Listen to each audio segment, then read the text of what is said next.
संसार में कुछ ऐसे मनुष्य भी होते हैं जिन्हें दूसरों के मुख से अपनी स्त्री की सौंदर्य प्रशंसा सुनकर उतना ही आनंद होता है जितनी अपनी कीर्ति की चर्चा सुनकर।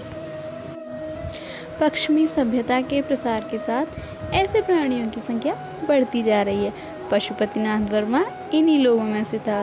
जब लोग उनकी परम सुंदर स्त्री की तारीफ करते हुए कहते, ओहो कितनी अनुपम रूप राशि है, कितनी अलौकिक सौंदर्य है, तब वर्मा जी मारे खुशी और गर्व के फूल उठते थे। संध्या का समय था, मोटर तैयार खड़ी थी। वर्मा जी सैर करने जा रहे थे, किंतु प्रभा जाने को उत्सुक नहीं मालूम होती थी। वह एक कुर्सी पर बैठी हुई कोई उपन्यास पढ़ रही थी।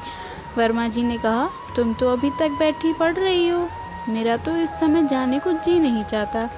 नहीं प्रिय, इस समय तुम्हारा ना चलना सितम हो जाएगा। मैं चाहता हूँ कि तुम्हारी इस मधुर छवि को घर से बाहर भी तो लोग देखें।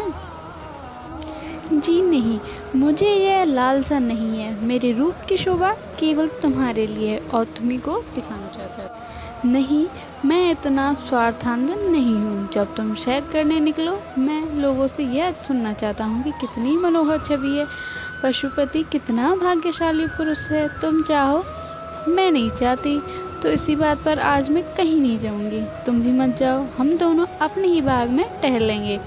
तुम हौज के किनारे हरी घास पर लेट जाना, मैं तुम्हें वीणा बजाकर सुनाऊंगी, तुम्हारे लिए फूलों का हार बनाऊंगी, चांदनी में तुम्हारे साथ आँख मिचौनी खेलूंगी। नहीं प्रभा, आज हमें अवश्य चलना पड़ेगा।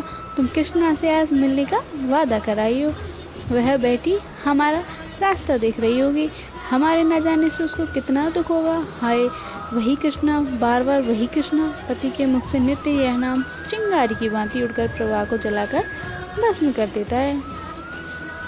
प्रभा को मालूम हुआ कि आज ये बाहर जाने के लिए क्यों इतने उत्सुक हैं, इसीलिए आज इन्होंने मुझसे केसों को संवारने के लिए इतना आग्रह किया था। वह सारी तैयारी उसी उल्टा कृष्णा के मिलने के लिए थी। उसने दृढ़ स्वर में कहा, तुम्हें जाना हो तो जाओ, मैं नहीं जाऊंगी। वर्मा जी ने कहा, अच्छी बात है, मैं ही चला जाऊंगा।